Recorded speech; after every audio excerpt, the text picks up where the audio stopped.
कुरुक्षेत्र की धरती पर पहली भोर का प्रकाश जब धीरे धीरे फैल रहा था, तब हवा में एक अजीब सी खामोशी थी।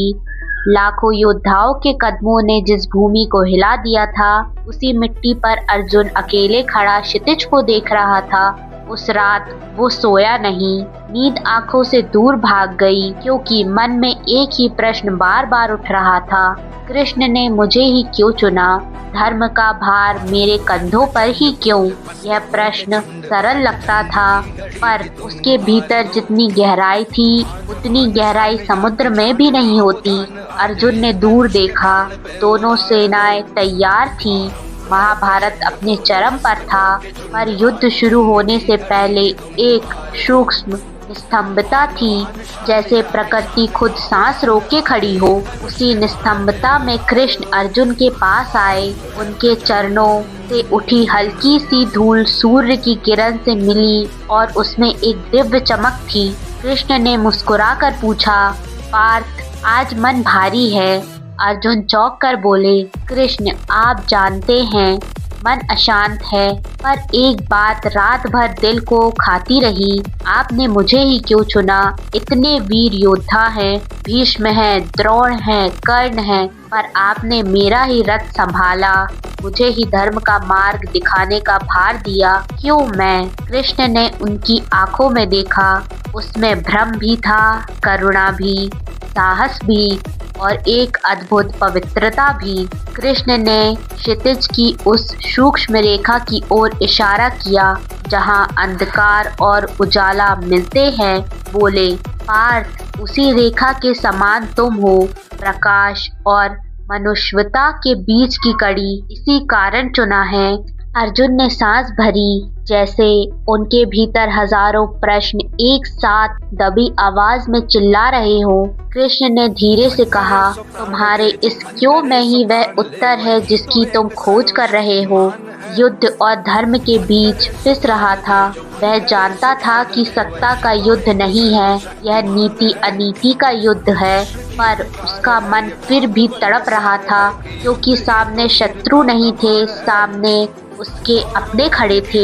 उसका धनुष उन्हें काटता, यह सोचकर उसके हाथ कांप जाते थे। पहले दिन जब दोनों सेनाएं आमने सामने खड़ी थी, तब अर्जुन ने पहली बार भगवान से कहा, मधुसूदन, यह युद्ध मुझे अच्छा नहीं लगता। मैं अपने गुरु, अपने पितामह, अपने बंधु पर बाण कैसे चलाऊं? क्या युद्ध के बिना कोई मार्ग नहीं? यह प्रश्न वह क्षण था जब कृष्ण ने समझ लिया कि अर्जुन में वह हृदय है जिसे मार्गदर्शन की आवश्यकता है और वो सत्य का वाहन बन सकता है। अर्जुन कोई कठोर योद्धा नहीं था, उसके भीतर करुणा भी थी, बल भी, विनम्रता भी और जिज्ञासा भी। यह केवल युद्ध कौशल में श्रेष्ठ नहीं था, वह हृदय से भी श्रेष्ठ था। भीष्म में नीति थी, पर पक्षपात भी था। द्रोण में विद्या थी, पर पुत्र मोह भी था।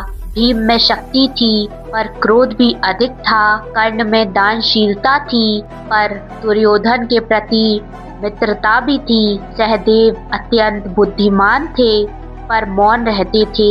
नकुल सौंदर्य और संयम के प्रतीक थे, पर युद्ध नीति में उतने गहरे नहीं। अर्जुन इन सब के बीच संतुलन था, वही संतुलन जो धर्म की स्थापना के लिए आवश्यक था। कृष्ण को धर्म स्थापक चाहिए, विनाशक नहीं। विनाशक तो अकेला भीम भी बन सकता था। भीष्म, द्रोण, कर्ण जैसे महारथी अकेले पूरी सेनाएं झुका सकते थे, पर कृष्ण को चाहिए था ऐसा मनुष्य जो केवल तलवार से नहीं, बल्कि समझ से, करुणा से और धर्म बोध से युद्ध करे। युद्ध एक माध्यम था, लक्ष्य धर्म था, और यह लक्ष्य अर्जुन ही पूरा कर सकता था। अर्जुन का सबसे बड़ा गुण था प्रश्न करना, सवाल उठाना, सत्य की खोज करना, अंधभक्ति से दूर रहना। यदि अर्जुन भीषण क्रोध में अंधा होता तो कृष्ण का ज्ञान उस पर नहीं उतर सकता था। यदि अर्जुन भीष्म की तरह पक्षपाती होता, द्रोण की तरह मोह से भरा होता, कर्ण की तरह बदले के भाव में डूबा होता तो गीता संभव ही नहीं थी। गीता तो उसी मन में जन्म ले सकती थी जो खाली हो, चिंतनशील हो, प्रश्न करे, थके, टूटे, फिर उठना चाहे। कृष्ण को ऐसा हृदय चाहिए था जिसमें ज्ञान के लिए प्यास हो। अर्जुन में वह प्यास थी। युद्ध के पहले अर्जुन के मन में जो द्वंद्व था वही उन्हें योग्य बनाता है। धर्म की स्थापना कठोर हृदय से नहीं होती। कठोर हृदय केवल विनाश करता है।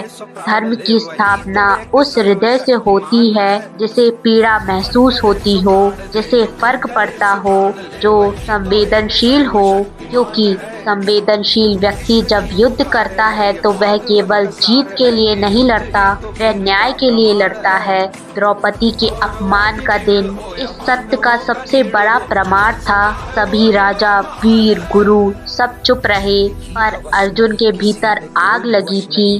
वह चुप नहीं रहा, वह टूटा था, लेकिन भीतर से वह सत्य के लिए खड़ा था। उसी दिन कृष्ण ने देखा था अर्जुन के भीतर धर्म का बीज है। वह करुणामय है पर कमजोर नहीं, वह विनम्र है पर भयभीत नहीं, वह आदर करता है पर अनीति पर आंखें नहीं मोड़ता। कृष्ण को ऐसे ही आत्मा चाहिए थी। गीता का आधार अर्जुन की कमजोरी नहीं बल्कि अर्जुन की ईमानदारी थी। जब उसने कहा कृष्ण मैं लड़ नहीं सकता तो वह पल दरअसल उसकी योग्यता का प्रमाण था। कायर वह नहीं जिसने डर महसूस किया, कायर तो वह है जो डर को स्वीकार न करे। अर्जुन ने अपने डर को स्वीकार किया, अपने भ्रम को बताया, मार्गदर्शन मांगा। यही विनम्रता अर्जुन को योग्य बनाती है। कृष्ण ने कहा पार्थ, तुमने अपने मन को मेरे सामने खोल दिया। जो व्यक्ति अपने मन को खोल देता है उसी का मैं सारथी बनता हूँ। अर्जुन ने धीरे से पूछा, पर केशव, आपने मुझे ही अपना माध्यम क्यों चुना? क्या आप नहीं जानते थे कि मैं भ्रमित हो जाऊंगा? कृष्ण ने मुस्कुरा कर कहा, यही कारण है कि तुम्हें चुना। जो भ्रमित नहीं होता उसे मार्गदर्शन की आवश्यकता ही नहीं।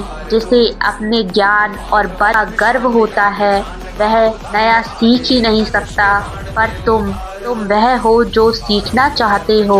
सत्य तुमसे टकराता नहीं, तुम उसे स्वीकार करते हो। यही तुम्हें अद्वितीय बनाता है। कृष्ण आगे बोले, तुम्हारे भीतर करुणा है। यह करुणा तुम्हें रोकती है, पर यही करुणा तुम्हें धर्म के लिए योग्य भी बनाती है। पूर्ण हृदय हमेशा युद्ध कर सकते हैं, पर धर्म की तलवार केवल संवेदनशील मन ही उठा सकता है।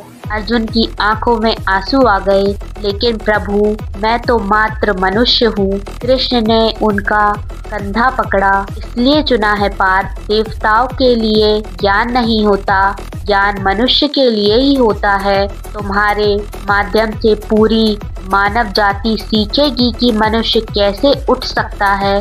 कृष्ण जानते थे कि अर्जुन कोई साधारण मनुष्य नहीं था, वह नर था, नारायण के साथ अवतरित हुआ।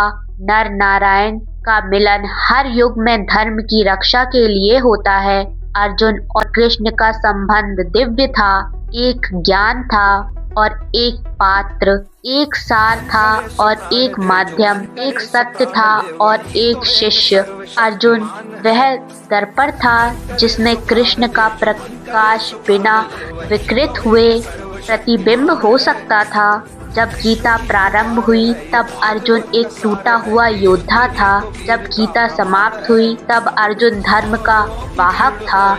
यही परिवर्तन कृष्ण को चाहिए था।